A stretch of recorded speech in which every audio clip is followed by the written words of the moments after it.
This is Science Quest.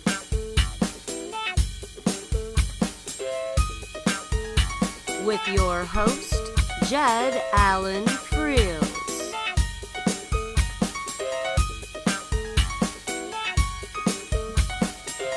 He's taking you around the world, discussing everything science.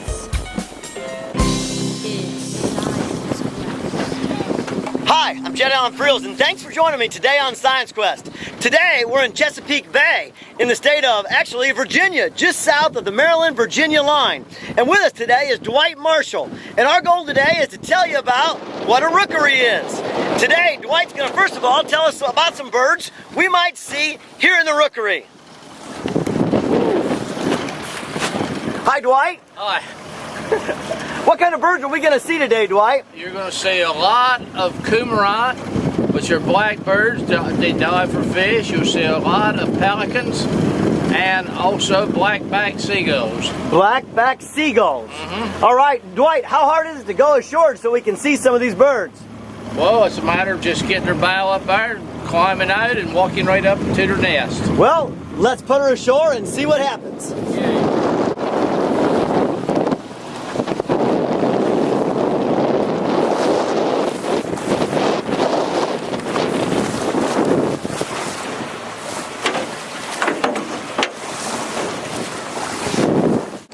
As we get closer to shore, you're going to notice lots of birds in the rookery. Like Dwight said, 3 different kinds of birds here in the rookery. We're going to step out and be able to take a look at several of them, and you'll see several of them making way as we begin to come ashore.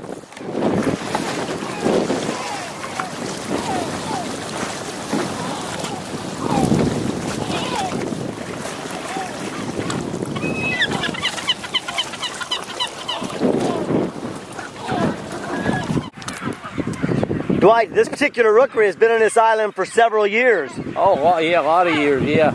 They move, as the island erodes, they move back. And sometimes they'll change nesting ground and go over on that side. Dwight, is it unusual to have 3 different birds all nesting in the same rookery?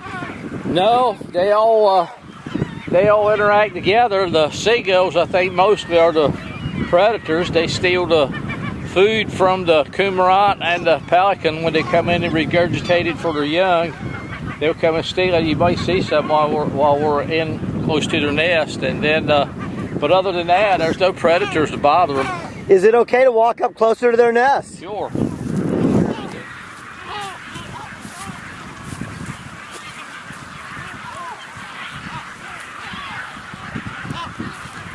We're going to follow Dwight a little bit farther into the nesting area.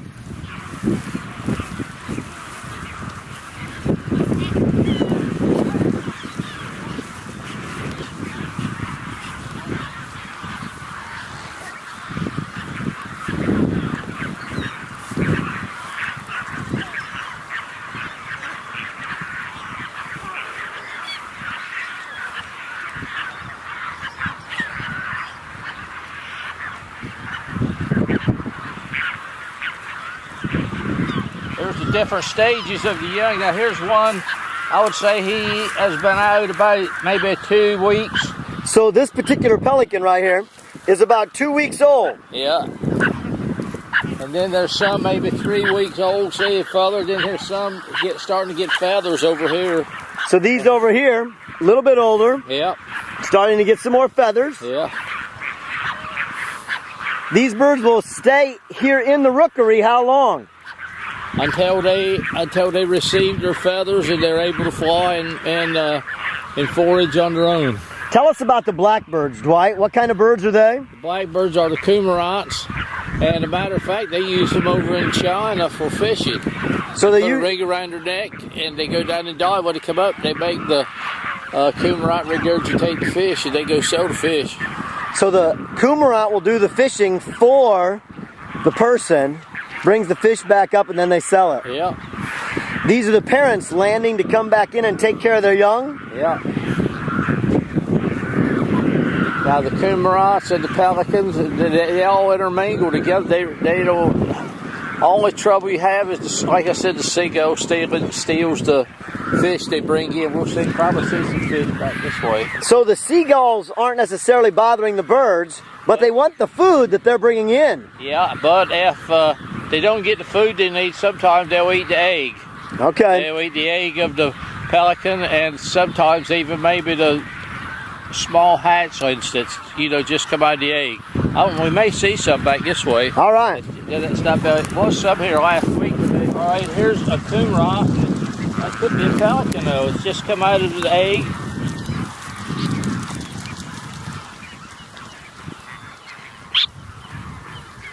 So this particular pelican has just hatched. Yeah, that's probably a cormorant though, I think.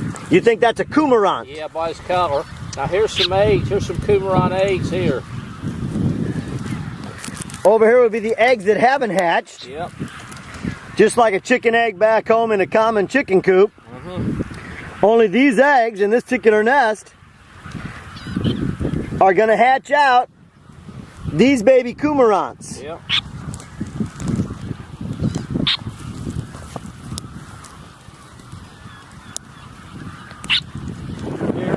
Fish that's been seagulls come and take out. Dwight is pointing out that the seagulls will come back and take many of these fish that are on here. One of the reasons we have this rookery out here in the Chesapeake Bay is because the Chesapeake Bay is so rich in the food chain that the birds have a lot to eat. There's a lot of nourishment for them to come and get and raise their young. Can you imagine how many fish it takes to feed these flocks? It would have to be thousands of fish. Tons of fish a day. Right there, here's fish. Not yet, it's so fresh. So the pelicans have brought these fish in, very fresh. But the pelicans, the parents, will spend lots of time heading out into the Chesapeake Bay to pick up fish, bring them back in, regurgitate them here for their young to eat until the young are ready to go out and hunt for themselves. Yeah.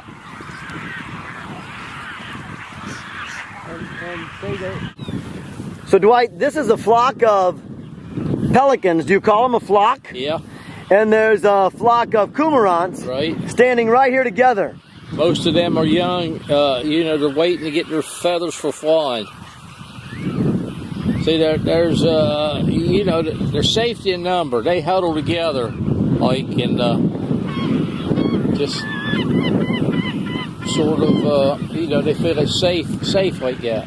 So the one thing we want to know today is a rookery is not necessarily always going to be filled with one kind of bird. No, not this type, no. This particular rookery here, right here as we look, has three different birds. We have our seagulls here, and our cormorants,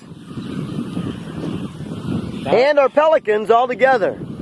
If we got a good keen eye, a lot of the seagulls are on closer to the edge of the water. You'll see little fuzzy balls, but of course they're grown now, but that's where most of them are. But most of them have grown up. Last time I saw them, they were starting to get their feathers. Getting their feathers and leaving the rookery.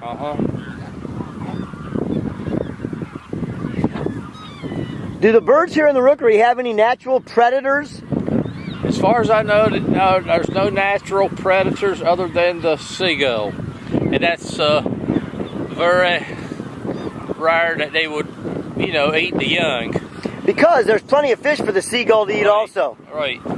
Yeah. So it would take something severe for the seagull to become a predator that they'd really have to worry about wiping out their population. Yeah, right. Yeah. Now occasionally they'll eat their egg, and maybe once in a while if a young one dies or something, they may eat one of them, but no significant amount. Amazing. Dwight, you've observed this rookery for several years. Do you consider it a healthy rookery? Oh yeah, very healthy. It seems like it's another piece of evidence that says that the food web is alive and well in Chesapeake Bay. Very much so, Or this couldn't survive. They couldn't survive. This amount of birds couldn't survive unless it was an adequate amount of food to feed them. I love to watch them sail. Yeah, one of the things I noticed, Dwight, is these pelicans, as they come in, are not necessarily the great big dumb birds and clumsy birds that we think about. They're extremely graceful as they come in to feed their young.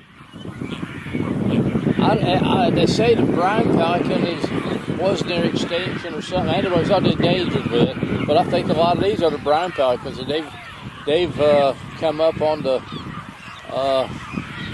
chain good. I mean, I don't think they're endangered no more.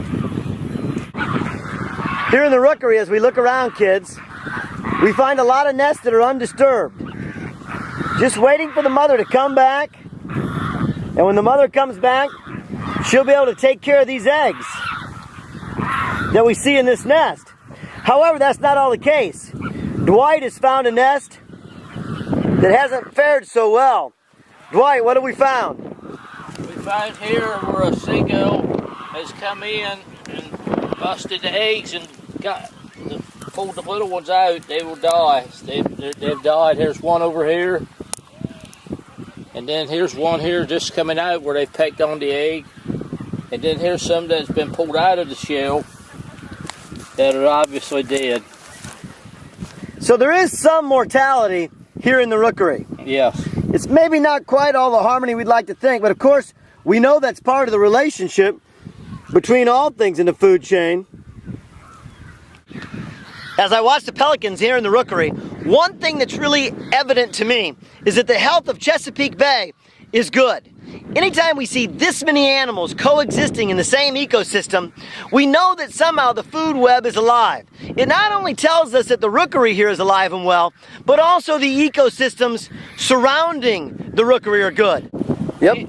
Hey Jed, here's something interesting. Here's a pelican band. Now what do you mean by pelican band, Dwight? They band the pelicans to see how far they travel, how long they live, take their DNA, to take a lot of information. Probably a lot of it is on here. And they probably scan it with a scanner, and it probably tell them where it banded it, how far it left, where it left from, and where it'll return. So this band right here traveled to this beach on some pelican's leg. Right. You can see the corrosion where it's probably been on them a right good while. He probably passed away or something, died, and then it come off some kind of way because it's not been opened or anything. So now we have a new mystery and a new science question to answer. What pelican did this band belong to? Yeah, that has numbers, and some of them are hard to see, but I believe, you know, the right person can look at it and find out what numbers is they need to get the information.